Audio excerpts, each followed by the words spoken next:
Hello everyone and welcome to my newest video. This is my video on knitting fails. So these are pieces that I've knit and for one reason or another they just didn't work. They either aren't comfortable or they don't look right, or oh goodness, maybe it's all of the above. Maybe the yarn's terrible, and that's not saying like anything on the yarn specifically. That's more saying I chose poorly when it came to what yarn I chose.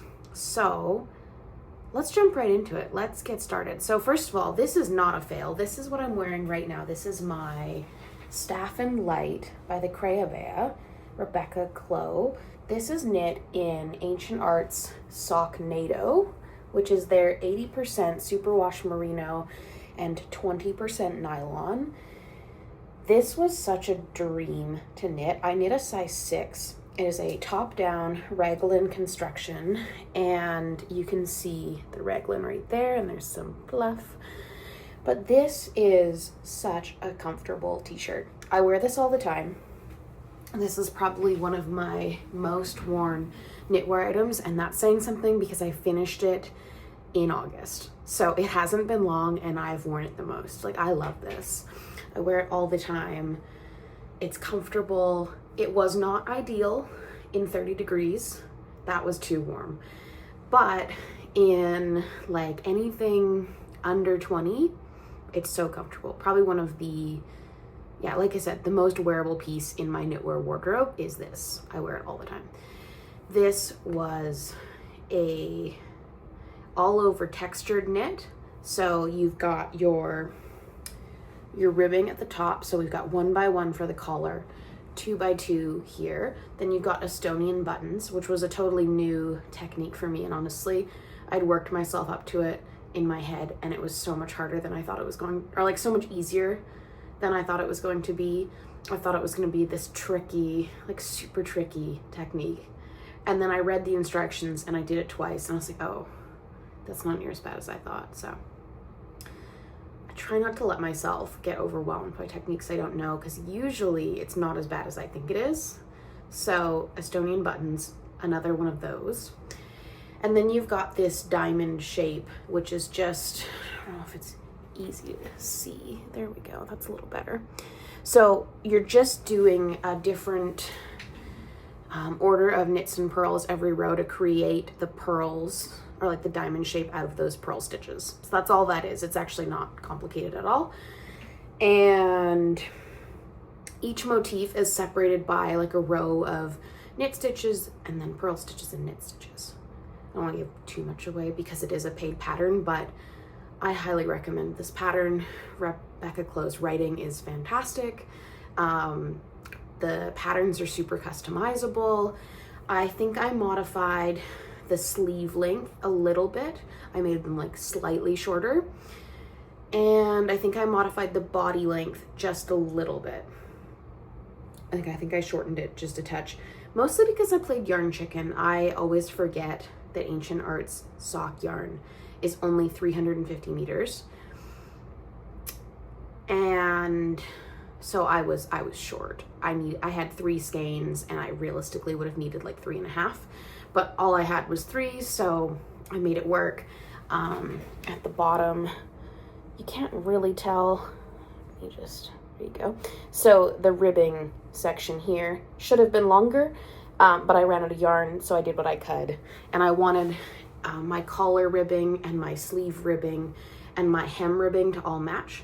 So I was like, I'd rather shorten the ribbing at the bottom, that's the 2x2, and keep the body ribbing the same, just so it's at least uniform in that regard. So that's what I did, and it worked out. If you weren't looking for it, I don't think you'd see it. I don't care. I love this piece anyways. It blocked out beautifully. I did make sure to block these rib sections extra carefully because they do tend to cinch in. If you're not warding against that by blocking it and pinning it really carefully, they can just kind of curve in like that where you've got a ribbing section, and that wasn't the look I wanted.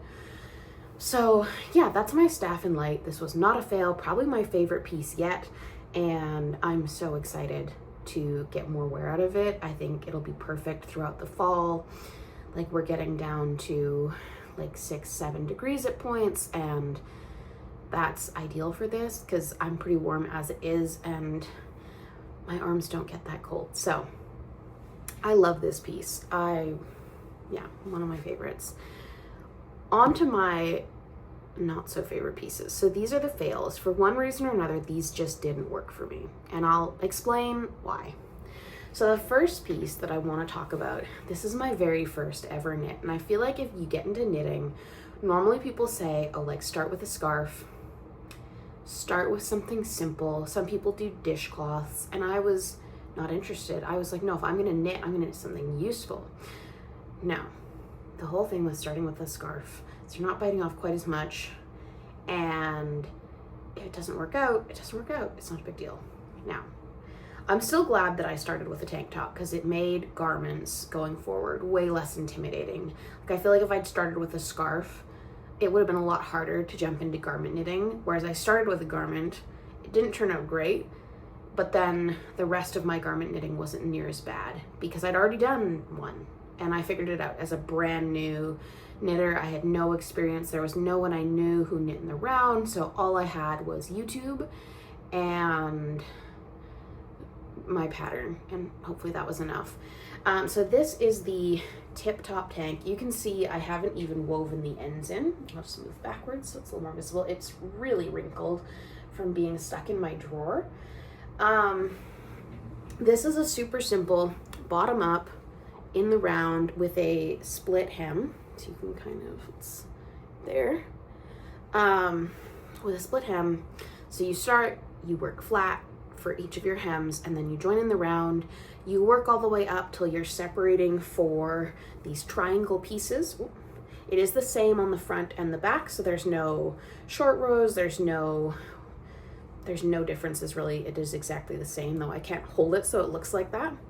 But yeah, you work each triangle individually, and you can see that my tension issues showed up here with the flat knitting compared to, I had reasonably good tension knitting in the round, but up here the tension is very evident, and you're just decreasing to get this triangle shape until you get to your strap like width, and you knit your strap all the way to the top. And once you've done both sides, you bind off with a 3 needle bind off. Now this pattern is free, which is one of the reasons I picked it, because I wanted a really budget friendly start to knitting. I did not want to jump in to knitting and spend $100 and not do anything with it. Like, I didn't want it to be a one and done hobby. I really wanted it to, if I was gonna invest money into it, I wanted to know it was gonna last, it was gonna stick around. Now it has, that's why I'm making videos about it.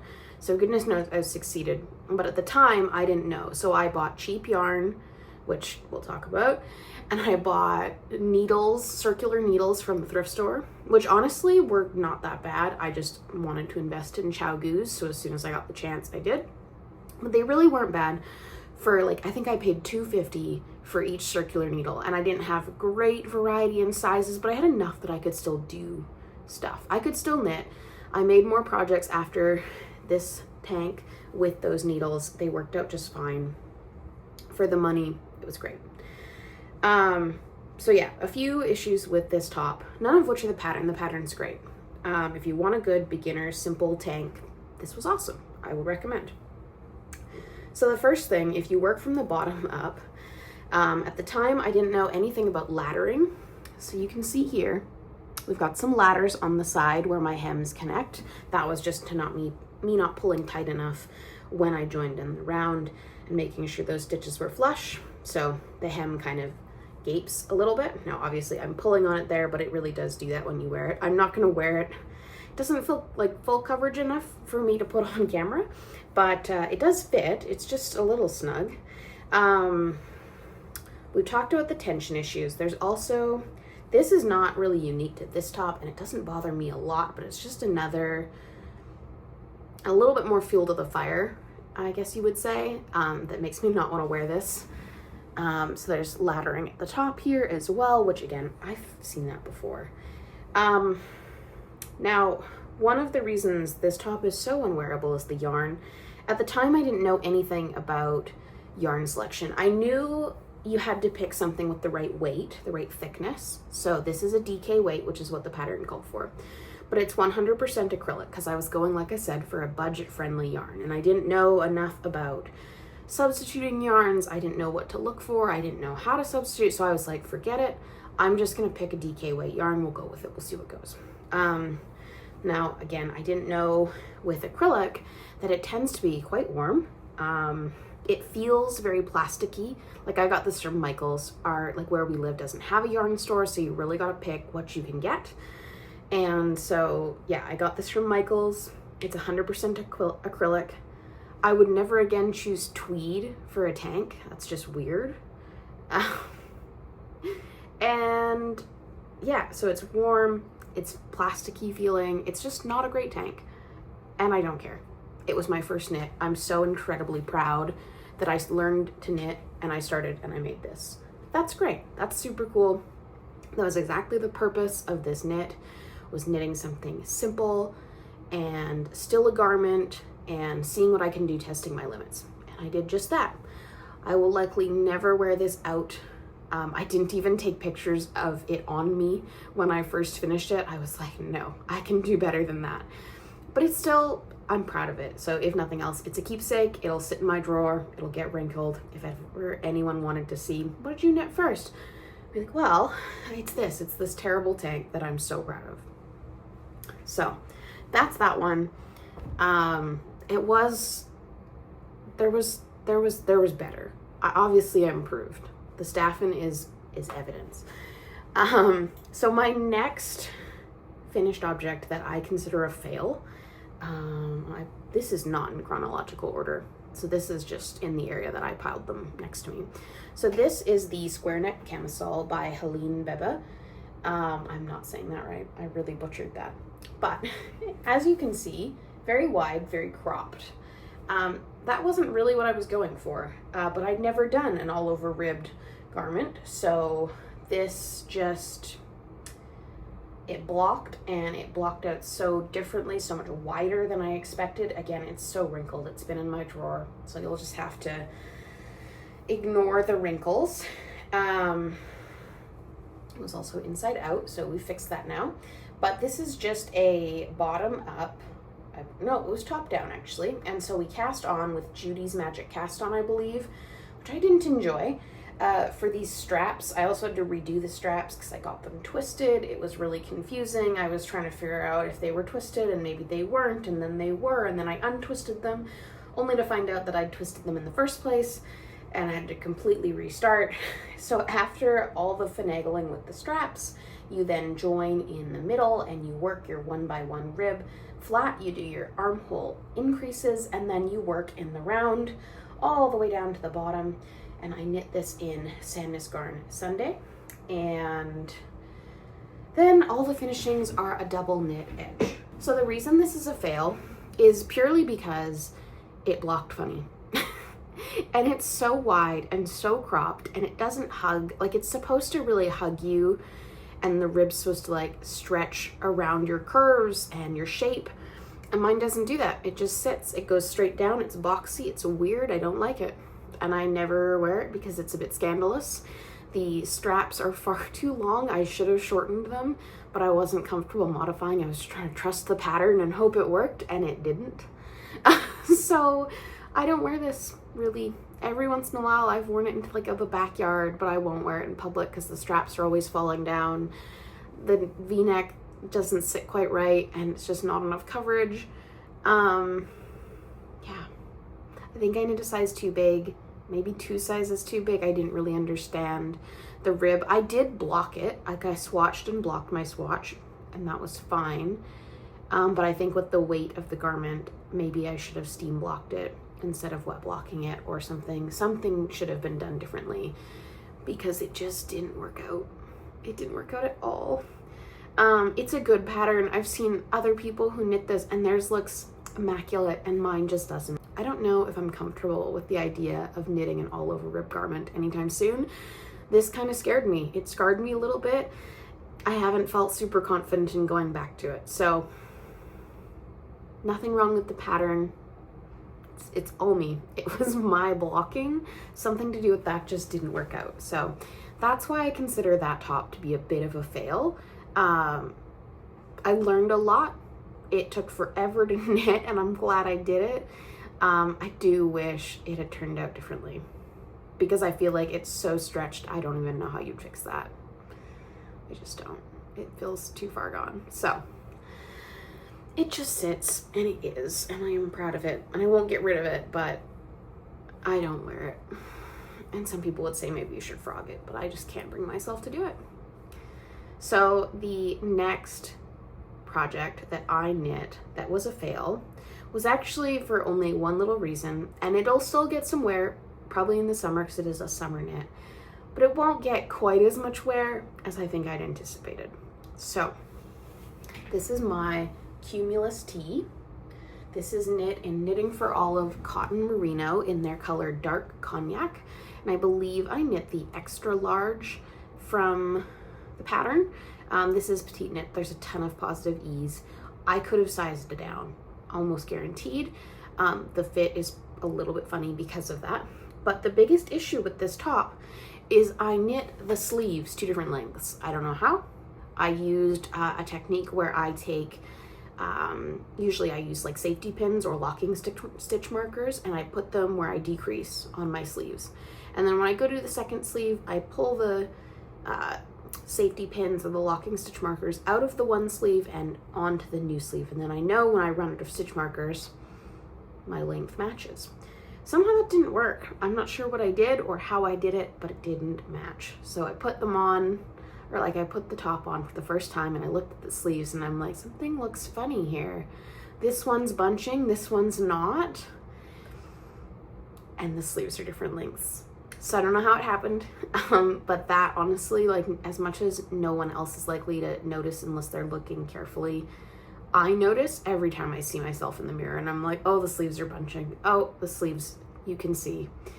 So it doesn't get a lot of wear. It's comfortable enough. It's probably going to be more of a summer loungewear piece. The yarn is a dream. It is loose. It's pretty airy, so it's comfortable to wear. But the sleeves don't match, and it drives me nuts. Again, I could repurpose the yarn. I probably won't. I'll probably just wear this around the house. It'll be one of those pieces that I wear when no one's gonna see me. So it's not worth throwing away, but it's not something I'm probably gonna wear out. And that's just, unfortunately, how it is. Yeah, my Cumulus tee. It's actually, I was pausing there because I just like folded it in half to put it away, and the sleeves actually do look the same length. So something's funny. You can see there, they're exactly the same. But something, when I put it on, they don't look the same. It looks weird.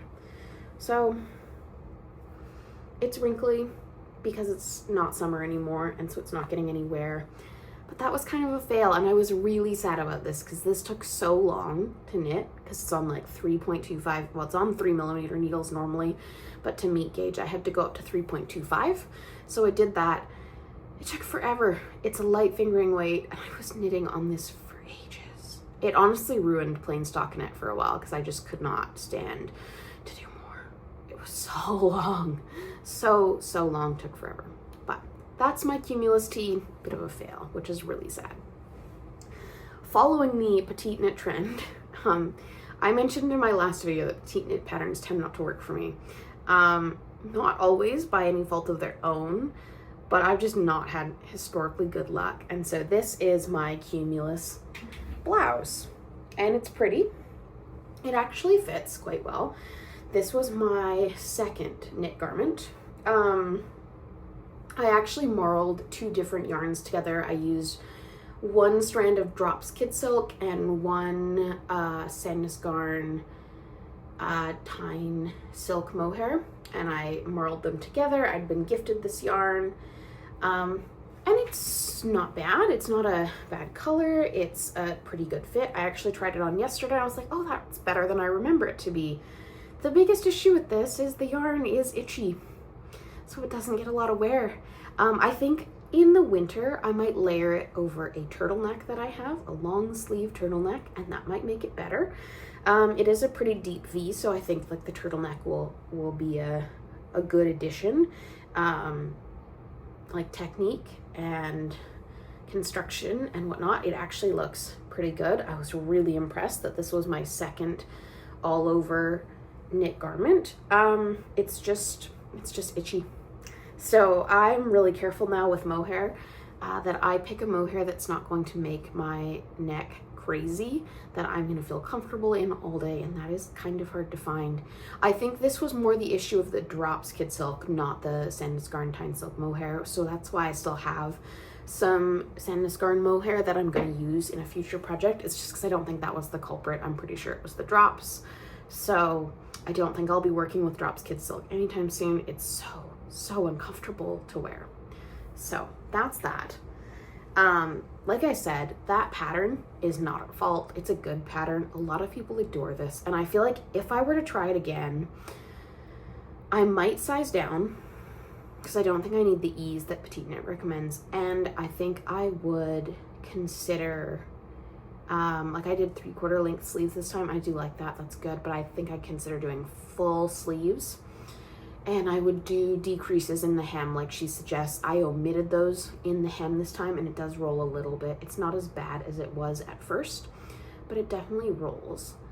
Again, Petite Knit patterns are great. They're well written. They're classy pieces. A lot of people love them. You'll hear them all over the knitting YouTube space. Everyone's like, oh, I knit this pattern by Petite Knit, and this one's by Petite Knit, and she's in the roundups. She's everywhere. And she's a great writer, it's evident. The fit just isn't there for me usually. This is the exception to that. And the yarn was itchy, so it just didn't work out. So not all of the design's fault, really mostly me, but oh well. A lot of these fails are not the pattern's fault, they're just my fault. And that's okay. This is what we're doing, we're learning. And I'm okay with the fact that not everything's going to be perfect, and it's going to be a learning curve, and it's going to take some time to get pieces like this that I really love. And maybe that means frogging, and maybe that means finishing pieces and realizing they weren't your best work, but you've learned enough that you can move forward and be better. That's fine, that's my goal. So this is the last piece that I would consider a fail, mostly because it doesn't get any use. It's itchy. So a bit of a trend here, don't pick itchy yarns, you won't wear them. And honestly, I don't always realize the yarn is itchy in store if I just put it up against my neck and I'm like, oh, that's soft. But then when you wear it for like 20 minutes, you're like, oh, that's not so good. So I don't know what the fix for that is, if it's just kind of risk it, or maybe see which fibers are in garments that are itchy for you and then avoid those. But this is my Monday sweater, and again, wrinkly. It's been in the dresser for ages. This had a multitude of issues. So it started off strong. I knit the collar. Now realistically, if I was going to wear this a lot, I would put elastic in it because it's so big. You can see my neck, and that's far wider than I ever needed it to be. But one of the grave mistakes that I made happened right at the start, and I didn't change needles when I moved from my collar, my 1x1 rib collar, to my body. Normally your raglan portion would be a needle size up or half a needle size up from your collar, and I just didn't do that. I didn't see the change, I didn't make the change, and I think I knit the entire body in 3.5 millimeter needles, which is not the size you were supposed to use. You were supposed to use 4.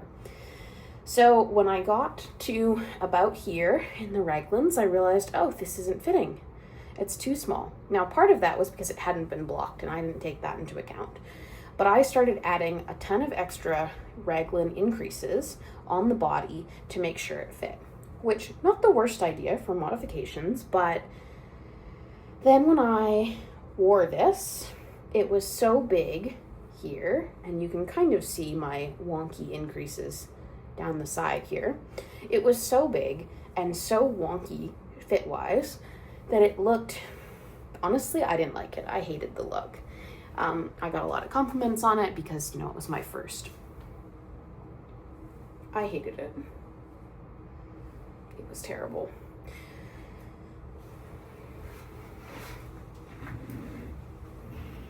Now I got a ton of compliments on this piece and it doesn't look the worst. The tweed is kind of cute, but the yarn is itchy. And the fit is funny, and that's not the pattern's fault, that's mine, because I used the wrong needle size and didn't realize until I got to the sleeves, and went to go put a 4.5mm needle on, and I was like, wait, why am I using a different needle for the sleeve than I was the body? And then it hit me. But yeah, this is itchy and it doesn't fit. Some of these pieces are great, except for one thing that makes them so difficult to wear. This is one of those things. This is one of those things where overall, it's really not a bad piece, but there's enough in those few little bits that make it so difficult to wear and considered a fail, which is sad. I'm still proud of all of these pieces. These are 5 of my knitwear projects from the last 1.5 years of knitting, all of which were very near the beginning of my knitting adventures.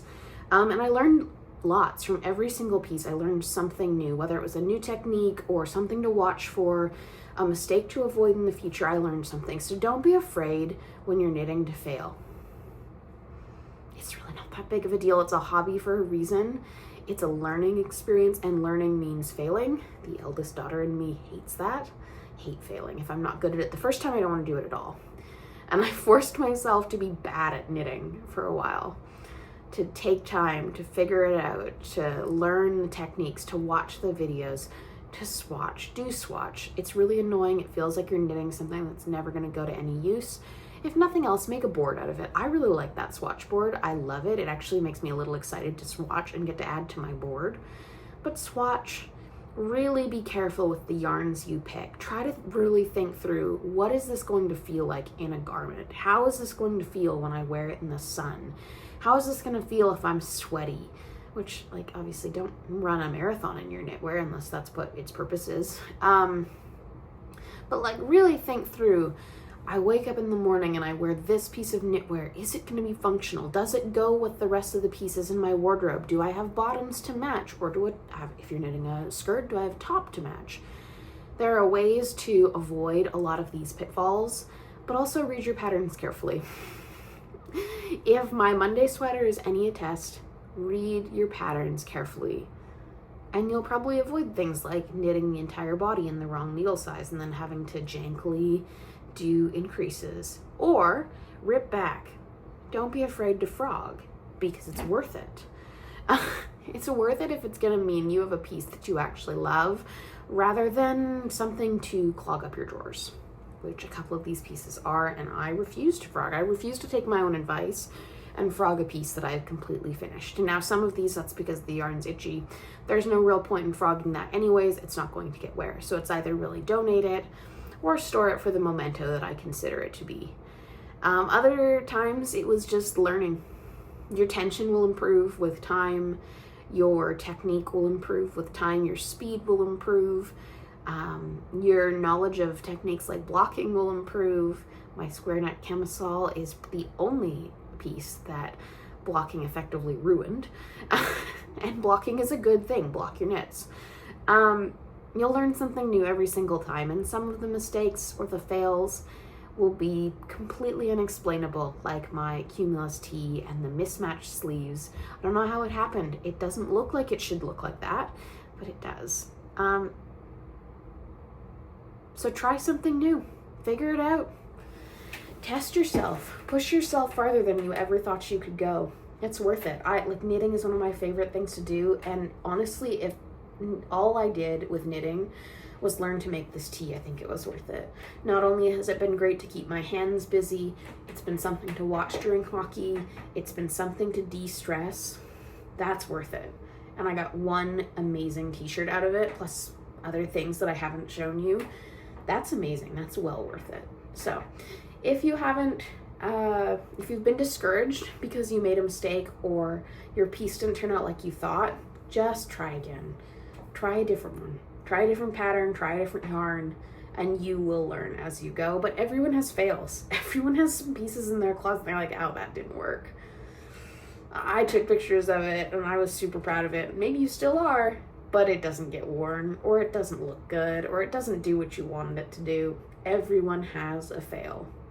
I've seen videos on YouTube where people are like, this isn't my best. And other people I've talked to in real life, and they're like, oh, that was so pretty, but it was too tight, or it was too small, or it didn't hang right. It happens to everyone. So thank you for watching. If you have fails of your own, if you're comfortable, share them in the comments below. And if not, if this just gives you the confidence to try something new or just sit well with your failures, then great. And if you want to see more from me, you can hit the like button and the subscribe button in the bottom there. You know how to do that. And I will see you probably next week with a podcast. I don't podcast every week, but usually every 2 weeks. Sometimes it's more frequent, just depending on what I have done and how much I've knit in the past week. So thank you for being here today. I hope you had a great time. I hope you knit on something beautiful, and I look forward to seeing you in the next one.